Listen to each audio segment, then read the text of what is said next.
Mesdames et messieurs, chers frères et sœurs, une fois de plus, bonjour. À l'heure actuelle, où les grandes économies émergentes se distinguent des vieilles économies industrialisées par une reprise précoce de la réactivation de la thèse de découplage, invite à interroger la réalité et la nouveauté de cette évolution. L'économie numérique, qui existe depuis 2008, en 10 ans, arrivé en cette année 2018, est en train de rivaliser l'économie classique qui autrefois était la pierre angulaire du développement dans le monde. Les grandes économies se sont forgées autour de la monnaie. Et cette monnaie a trouvé sa place autour de sa physicalité parce qu'elle était maniable, elle était malléable, elle pouvait connaître des fluctuations, elle pouvait s'imposer comme une source de chantage pour les grandes firmes, pour les grandes industries, pour les grandes institutions bancaires, au détriment des pays pauvres. Mais avec le temps, depuis 10 ans, avec l'apparition de l'économie numérique, la monnaie qui est l'économie fiduciaire est en train de perdre un peu de son alter ego parce que l'économie numérique qui est virtuelle est en train de prendre petit à petit sa place au sein de la société humaine. Les économies émergentes sont-elles donc en passe de bousculer le club fermé des économies industrielles? Je dirais oui. L'émergence comme référence pratique s'est en fait généralisée au point où qu'elle semble parfois être substituée à une autre référence, le développement, pour se transformer en notion performative jusque dans les discours des mobilisations économiques de quelques pays africains encore classés parmi les moins avancés. Je dirais oui. Oui, pourquoi? Parce que même sur notre continent africain, les pays d'obédience anglo-saxonne, c'est-à-dire les pays d'expression anglaise, ont vite compris le phénomène de l'économie numérique et se sont greffés à cet envol de la nouvelle technologie qui est en train de s'imposer à l'humanité comme un nouveau tandem d'abondance financière. Je citerai les pays tels que le Nigeria, où la crypto-monnaie TBC est employée dans certaines activités commerciales à une utilisation de 100%. Je prendrai le pays comme le Kenya, qui est entré fortement dans l'utilisation de la monnaie virtuelle qui est aussi numérique, parce que le Bitcoin est en train de révolutionner l'économie des hommes d'affaires là-bas.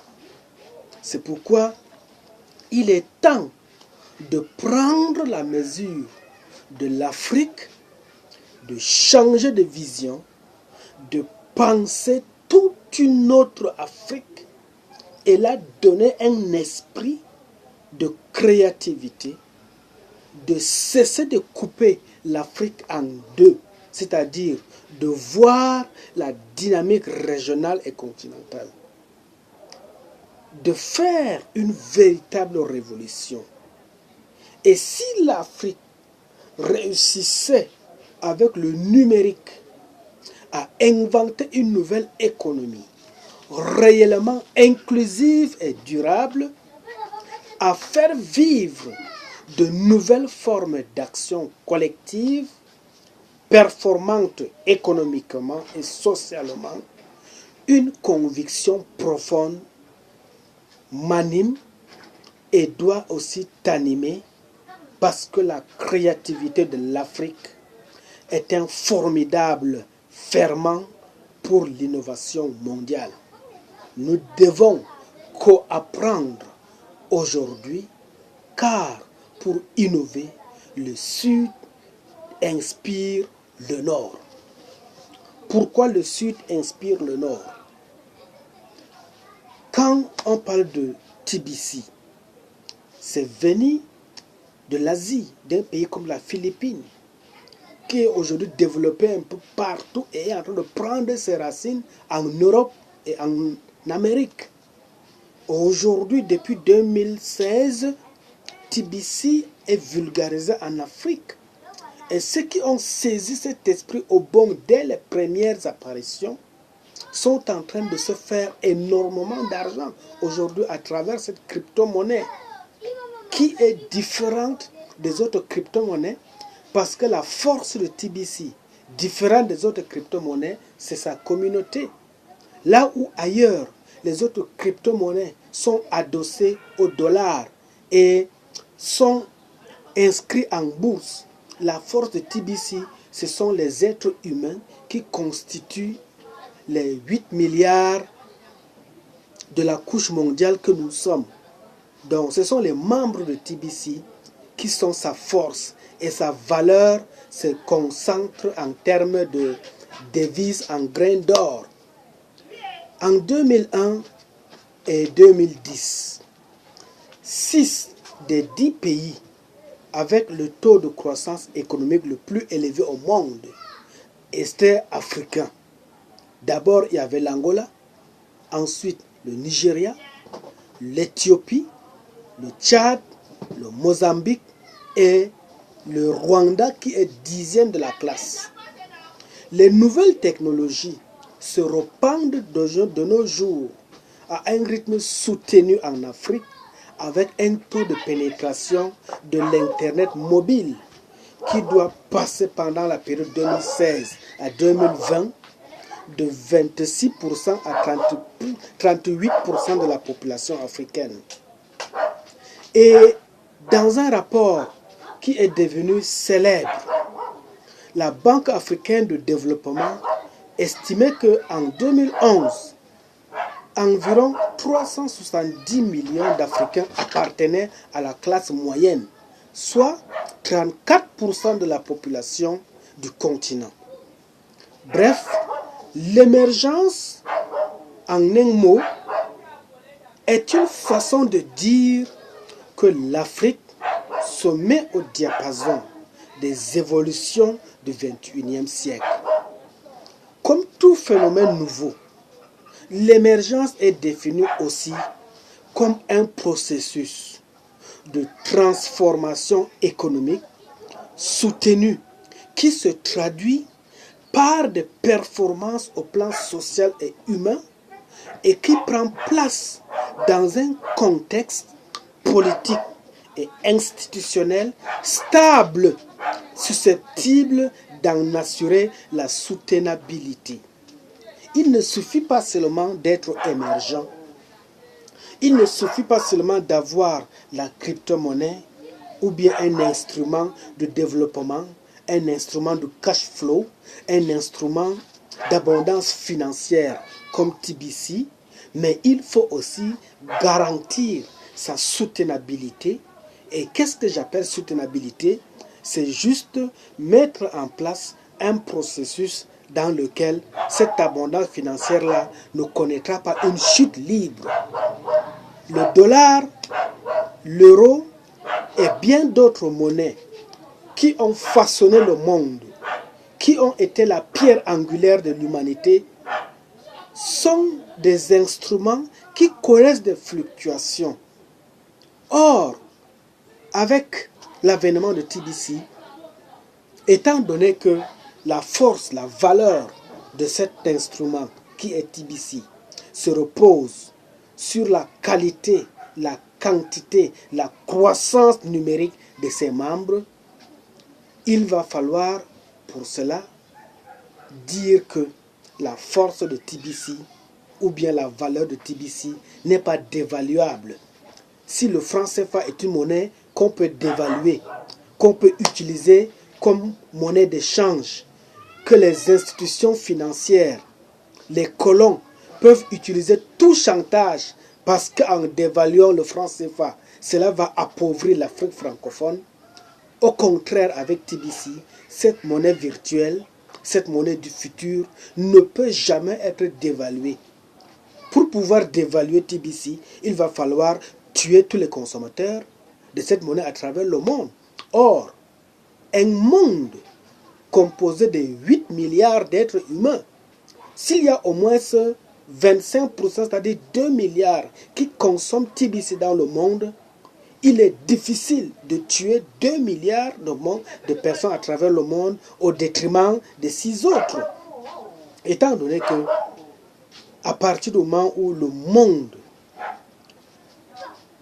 comprendra, découvrira les enjeux multiformes de cette abondance financière, chacun trouvera son compte. Et à partir du moment où chacun trouvera son compte, personne ne permettra que quoi que ce soit ne puisse le décimer. C'est pourquoi l'index de l'émergence est une tentative d'objectiver le processus de ce mécanisme avec des indicateurs empruntés à d'autres outils d'évaluation tels que l'indicateur de développement humain et les indicateurs de gouvernance institutionnelle. L'index de l'émergence en Afrique établit ainsi que une classification des pays africains en les qualifiant d'émergents, de seuil, de potentiel ou autres. Selon cet index, il n'y aurait que 11 pays émergents en Afrique sur 54. Les résultats sont par ailleurs très contrastés, non seulement selon les régions du continent, mises à l'intérieur même de ces régions. En 2018, par exemple, que restait-il de la croissance pérenne et des champions de l'émergence d'il y a 10 ans? Des pays tels que le Mozambique, l'Angola, le Nigeria, l'Éthiopie, le Tchad et le Rwanda. Après avoir tenté de dissimuler au moins 2 milliards de dollars d'emprunts, un pays comme le Mozambique est en pleine crise actuellement à cause du surendettement. L'Angola est passé d'un taux de croissance de produit intérieur brut de 20% en 2006 à 1% en 2017 et a frôlé le défaut de paiement. Le Nigeria, qui est entré en récession en 2016 avec moins d'1,6% sous l'effet de la chute des cours de matières premières, surtout du baril de pétrole, n'en sort que très timidement en 2017 avec plus de 0,8%.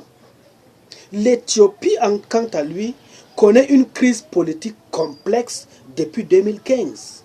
Et le Tchad, producteur de pétrole depuis le début du siècle, fait la manche auprès des pays du Golfe et vient s'ajouter à la longue liste des pays qui peinent à payer leurs fonctionnaires. Les marges de manœuvre budgétaires de ces gouvernements sont réduites à peu de choses après 2 ou 3 années extrêmement difficiles. En ce qui concerne les classes moyennes africaines, érigées en un symbole de dynamisme du continent et en un nouveau marché prometteur du capitalisme de consommation. En effet, un Africain appartient à la classe moyenne lorsque son revenu quotidien est compris entre 2,2 et 20 dollars par jour. Mais appartenir à la classe moyenne ne signifie pas seulement être capable de se nourrir, de se loger, de se vêtir aujourd'hui, mais aussi demain et les jours qui suivent. Par conséquent, selon d'autres travaux, il est plus exact de mettre la barre monétaire de la classe moyenne à partir d'un revenu journalier de 12 dollars. Du coup, le poids de la classe moyenne africaine sur le continent s'approcherait davantage des 13% que des 34% représentant près de 143 millions d'Africains. Ce n'est donc plus un Africain sur 3 qui appartient à la classe moyenne, mais 1 sur 10.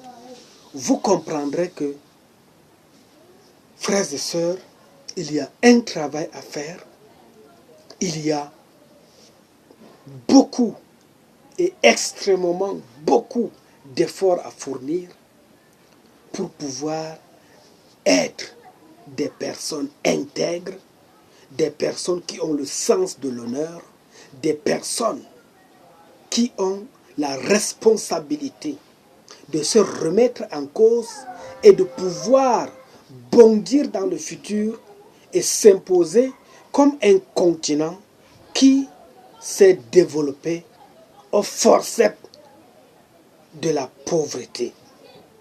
Alors, mon cher ami,